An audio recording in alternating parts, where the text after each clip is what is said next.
കോതമംഗലത്ത് ആം ആദ്മി പാർട്ടി നിയോജകമണ്ഡലം കമ്മിറ്റിയുടെ നേതൃത്വത്തിൽ ക്ഷേമരാഷ്ട്ര വിളംബര ജാഥ സംഘടിപ്പിച്ചു. താലൂക്കിലെ മുഴുവൻ കൈവശം ഭൂമിയുള്ള കർഷകർക്ക് പട്ടയം നൽകുക, കുട്ടമ്പുഴ കേന്ദ്രീകരിച്ച് ആർട്സ് കോളേജ് ആരംഭിക്കുക തുടങ്ങിയ ആവശ്യങ്ങൾ ഉന്നയിച്ചായിരുന്നു ക്ഷേമരാഷ്ട്ര വിളംബര ജാഥ നടത്തിയത്. Aam Aadmi Party office secretary Reni Stephen shawl അണിയിച്ചുകൊണ്ട് ജാഥ ക്യാപ്റ്റനെ സ്വീകരിച്ചു. കോതമംഗലം താലൂക്കിലെ വിവിധ വിഷയങ്ങൾ ഉയർത്തിപ്പിടിച്ചുകൊണ്ടാണ് കോതമംഗലം മുതൽ പൂയംകുട്ടി വരെ ആം ആദ്മി പാർട്ടിയുടെ നിയോജക മണ്ഡലം കമ്മിറ്റിയുടെ നേതൃത്വത്തിൽ ക്ഷേമരാഷ്ട്ര വിളംബര ജാഥ സംഘടിപ്പിച്ചത്. കോതമംഗലത്തു നിന്നും മൂന്നാറിലേക്ക് എളുപ്പത്തിൽ എത്തിച്ചേരാൻ കഴിയുന്നതും ആയിരക്കണക്കിന് ആദിവാസികൾ ഉൾപ്പെടെ എല്ലാ ജനവിഭാഗങ്ങൾക്കും പ്രയോജനകരമായ രീതിയിൽ പഴയ ആലുവ മൂന്നര രാജപാത സഞ്ചാരയോഗ്യമാക്കുന്നത് എറണാകുളം, ഇടുക്കി ജില്ലകളിലെ മലയോര മേഖലകളുടെ സമഗ്രമായ വികസനത്തിനും അതോടൊപ്പം തന്നെ ഈ മേഖലയിലെ കുട്ടികൾ പഠനത്തിനും ആരോഗ്യ പരിപാലനത്തിനും ടൂറിസം വികസനത്തിനും സഹായിക്കുമെന്നും പെരിയാറ്റിൽ മണൽവാരൽ പുനരാരംഭിക്കണം തുടങ്ങിയ ആവശ്യങ്ങൾ ഉന്നയിച്ചുകൊണ്ടാണ് ക്ഷേമരാഷ്ട്ര വിളംബര ജാഥ നടത്തിയത്. കോതമംഗലം നിയോജക മണ്ഡലം സെക്രട്ടറി വിജോയ് പുളിക്കൽ ക്യാപ്റ്റനായുള്ള ജാഥയുടെ ഉദ്ഘാടനം ആം ആദ്മി പാർട്ടി സംസ്ഥാന vice president doctor Celine Philip കോഴിപ്പള്ളിയിൽ ഫ്ളാഗ് ഓഫ് ചെയ്തുകൊണ്ട് നിർവഹിച്ചു. ക്ഷേമരാഷ്ട്ര വിളംബര ജാഥ എന്താണ് ക്ഷേമം?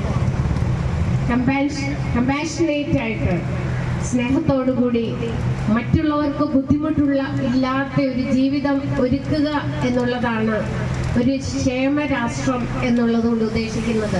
ആം Aadmi Party office secretary Reni Stephen shawl അണിയിച്ചുകൊണ്ട് ജാഥ ക്യാപ്റ്റനെ സ്വീകരിച്ചു. ജാഥ വൈസ് ക്യാപ്റ്റന്മാരായ ജിജോ പൗലോസിനെയും മുഹമ്മദ് നൌഷാദ് കോണിക്കലിനെയും ജില്ലാ കമ്മിറ്റി അംഗം എൽദോ പീറ്ററും മുനിസിപ്പൽ മണ്ഡലം പ്രസിഡന്റ് സാബു കുരിശിങ്ങലും ചേർന്ന് ഷാൾ അണിയിച്ചു. കോതമംഗലം മണ്ഡലം പ്രസിഡന്റ് ജിജോ പൗലോസ് അധ്യക്ഷത വഹിച്ചു. ജാഥ വൈസ് ക്യാപ്റ്റന്മാരായി ജിജോ പൗലോസും മുഹമ്മദ് നൌഷാദ് കോണിക്കലും, കോർഡിനേറ്ററായി KS ഗോപിനാഥും സാബു കുരിശിങ്ങലും നയിക്കപ്പെടുന്ന ക്ഷേമരാഷ്ട്ര വിളംബര ജാഥ കോതമംഗലം മുനിസിപ്പാലിറ്റി, വാരപ്പെട്ടി, നെല്ലിക്കുഴി, പിണ്ടിമന, കീരമ്പാറ, കുട്ടമ്പുഴ തുടങ്ങി പഞ്ചായത്തുകളിൽ പര്യടനം നടത്തി കുട്ടമ്പുഴയിൽ പൊതുയോഗത്തോടുകൂടി സമാപിച്ചു. ആം ആദ്മി പാർട്ടി സംസ്ഥാന ട്രഷറർ മോസസ് മോദ, ജില്ലാ പ്രസിഡന്റ് സാജു പോൾ, ജില്ലാ സെക്രട്ടറി സുജിത് സുകുമാരൻ, സംസ്ഥാന വക്താവ് ജോൺസൺ കറുകപ്പള്ളിൽ, എൽദോ പീറ്റർ, സുരേഷ് പത്മനാഭൻ, CK കുമാരൻ, ബാബു പീച്ചാട്ട്, ലാലു മാത്യു, പിയേഴ്സൺ, ബോസ് വാരപ്പെട്ടി, തങ്കച്ചൻ കോട്ടപ്പടി, ജയൻ നെല്ലിക്കുഴി, സജി തോമസ്, വർഗീസ് കഴുതക്കോട്ടിൽ, ഷോജി കണ്ണമ്പുഴ, ബെന്നി പുതുക്കയിൽ, ബിജു പുതുക്കയിൽ, മത്തായി പീച്ചിക്കര,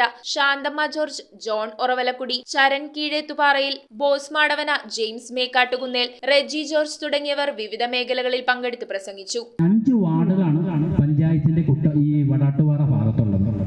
അവർക്ക് വരണമെങ്കിൽ അവിടെ നിന്ന് കോതമംഗലത്ത് പോകുന്ന വണ്ടിയിൽ കയറി കീരമ്പാറ ഇറങ്ങി അവിടെ നിന്ന് കുട്ടമ്പുഴ ഭാഗത്തേക്ക് വരുന്ന വണ്ടിയിൽ കയറി ഇവിടെ വന്ന് പഞ്ചായത്തിലോ പോലീസ് സ്റ്റേഷനിലോ പോകുന്ന ഒരു സ്ഥിതി വിശേഷമാണുള്ളത്. എന്തുകൊണ്ട് പൊതുജനങ്ങളാൽ തെരഞ്ഞെടുക്കപ്പെട്ടവർക്ക് അത് ആ ജനങ്ങളുടെ ദുരിതം മനസ്സിലാവുന്നില്ല എന്നുള്ളത് ശ്രദ്ധിക്കേണ്ട കാര്യമാണ്. News bureau, Kothamangalam. Wood, modular, interior, steel, sofas എന്നീ ഫർണിച്ചറുകൾ ഒറ്റ ഫാക്ടറിയിൽ ഉൽപ്പാദിപ്പിക്കുന്ന ഏക സ്ഥാപനം. ആർക്കിടെക്ചറൽ ആൻഡ് ട്രഡീഷണൽ ഡിസൈൻസ് ആവശ്യാനുസരണം നിർമ്മിച്ചു കൊടുക്കുന്നു. നിങ്ങളുടെ സ്വപ്ന ഭവനം ഒരു സ്റ്റേറ്റ് ഓഫ് ആർട്ടാക്കുവാൻ വിശ്വസ്തയോടെ എന്നും നിങ്ങളോടൊപ്പം. ഇറമ്പത്ത് ഇറ ഫർണിച്ചർ, കോട്ടപ്പടി, കോതമംഗലം. ഇനി കൂത്തുവാടകുളത്ത്.